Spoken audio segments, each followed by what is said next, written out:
মাজুলী ভোগপুৰ সত্ৰৰ সত্ৰাধিকাৰ শ্ৰীযুত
তেওঁকো আদৰণি দিবলৈ অনুৰোধ জনাইছোঁ। লগতে সুদূৰ মাজুলীৰ পৰা আহি আমাৰ এই পবিত্ৰ নামঘৰ ভাগত পদধূলা পেলাই আমাক কৃতজ্ঞ কৰিছে ভোগপুৰ সত্ৰৰ ভকত জীৱন শইকীয়াদেৱ। আমি তেখেতকো আদৰি আনিবলৈ উদীয়মান যুৱ সমাজৰ বিষয়ববীয়া যদিও মই জন্মহীন অবিনাশী মহান ঈশ্বৰ, তথাপিতো মই মায়া শক্তিক লৈহে জন্মগ্ৰহণ কৰোঁ। জয়জয়তেই আমি আপোনাৰ খবৰ আতিথ্য আচলতে আমাক কৰা নাই, আমাৰ শ্ৰীমন্ত শংকৰদেৱ যি নামঘৰৰ ঐতিহ্য, যি অৱদান, ভাওনা সংস্কৃতিৰ যি ঐতিহ্য, তাক আপোনালোকে আমাৰ আগত শংকৰদেৱৰ প্ৰতি যি সেৱা নিবেদন কৰিলে, তাৰ কাৰণে আপোনালোকক কৃতজ্ঞতা জনাইছোঁ। সেই ধৰ্মপান ৰাইজ আইসকল, এনেকুৱা এটি মহান অনুষ্ঠান উদ্বোধন কৰাৰ আগতে মই ৰাইজৰ এটি হৰিধ্বন আইসকলৰ গুৰুলে আৰু যদি পাৰে আপোনালোকে দেৱবাদ্যৰ যোগেদি আপোনালোকৰ এই 7 দিনীয়া অনুষ্ঠানটিৰ দেৱবাদ্যৰ যোগেদি আমি বৈকুণ্ঠ ধামলৈ শব্দবৰ্ণৰ যোগেদি প্ৰেৰণ কৰিবলৈ অগ্ৰসৰ হৈছোঁ। আৰু তাৰ কাৰণে মই গুৰুজনৰ ওচৰত সেৱা ধৰি আপোনাৰ খবৰ এই মাংগলিক ধনে কামনা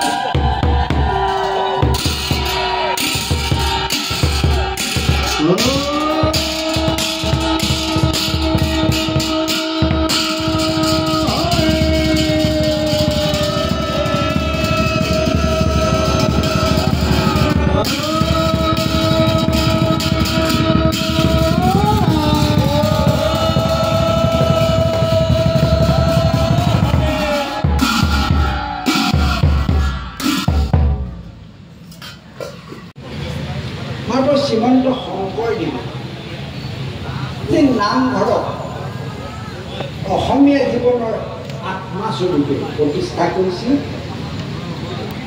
শ্ৰীমন্ত শংকৰ হৰি ভকতৰ জানা যেন কল্পতৰু তাহান দমিনাই নাহি নাহি নাহি আমাৰ পৰম গুৰু, এই পৰম গুৰুলৈ তেজপুৰবাসীৰ হৈ অসমবাসীৰ হৈ আমি সেৱা নিবেদন কৰিছোঁ।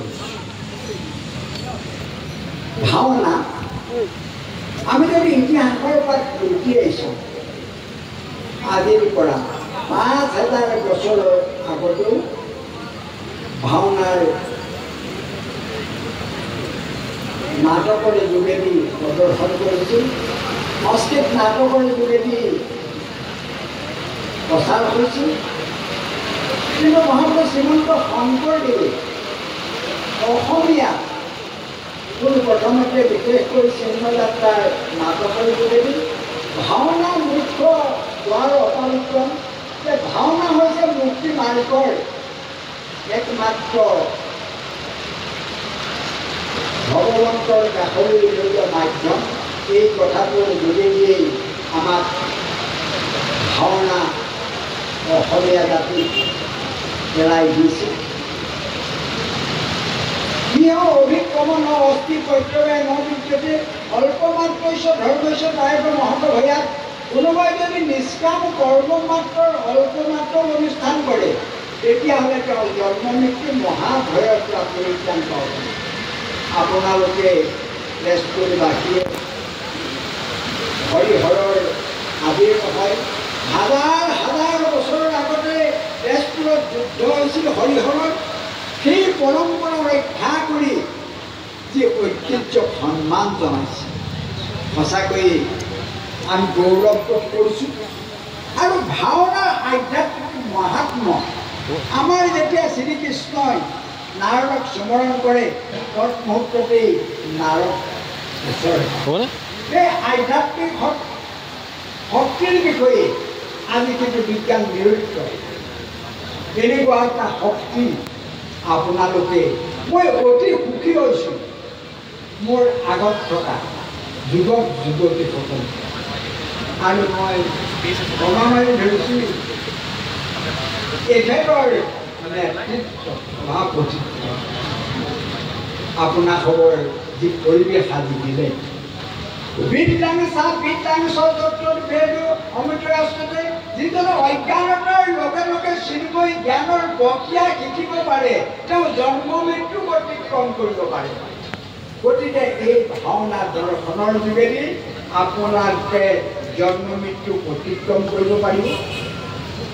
আচলতে আপোনালোকে মোক দেখিছে এখন ধুনীয়া শাওণমহীয়া দীঘলীয়া বস্ত্ৰ লৈ থকা। আপোনালোকে সুদৰ্শন ঠাকুৰক চিনি পায়? মাজুলী মহোৎসৱত মোক ক'লে আপুনি এই জলন্ধৰীয়া বস্ত্ৰ পিন্ধিছে, মই আপোনাক ধুনীয়াকৈ বস্ত্ৰ চিলাই দিম। আৰু মোক ধুনীয়াকৈ চোলা তোলা দি চিলাই দিম। আৰু যেতিয়া মই পিন্ধিলোঁ তেতিয়া মোৰ আলহৰাসকলে বৈষ্ণৱসকলে ফোন আহিল যে আমি তেখেতক ডেকা যুৱক হিচাপে বিচৰা নাই, ধুনীয়া কাপোৰখন আমাক লাগে। আৰু আমি এই জধৰা হিচাপে আপোনালোকৰ ওচৰত সেৱা ধৰিছোঁ।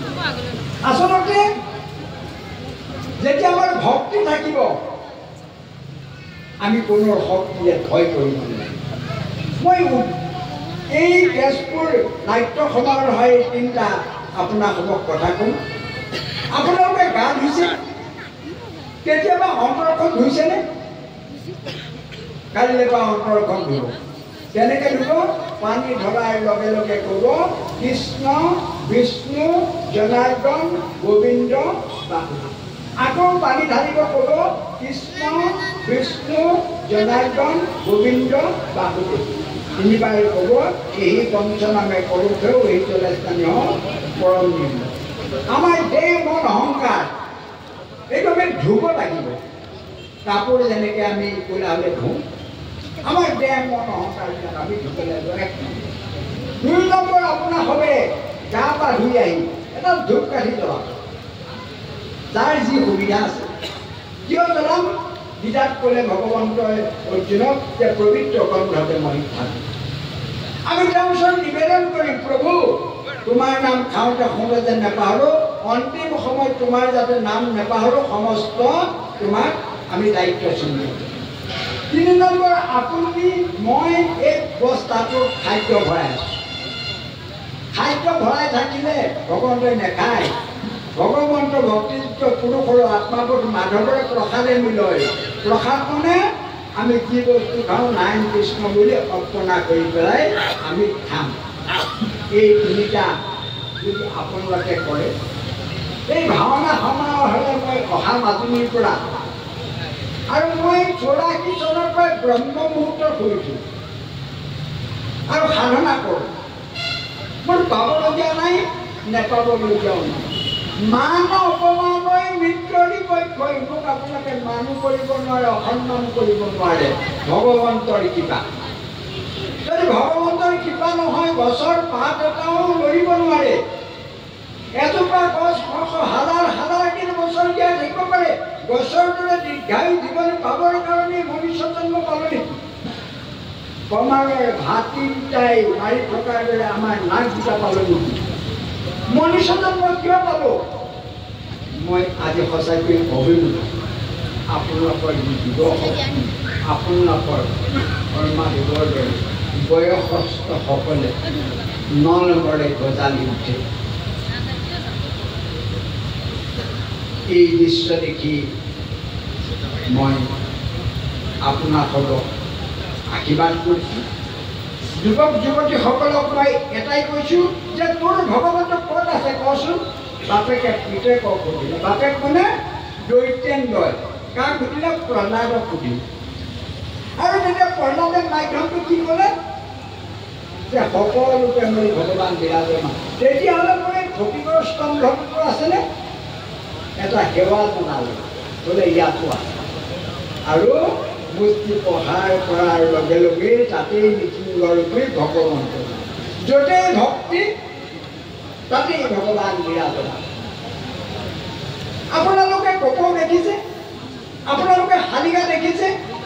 কেতিয়াবা তেওঁলোকৰ বংশ উজ্জ্বল হৈছেনে?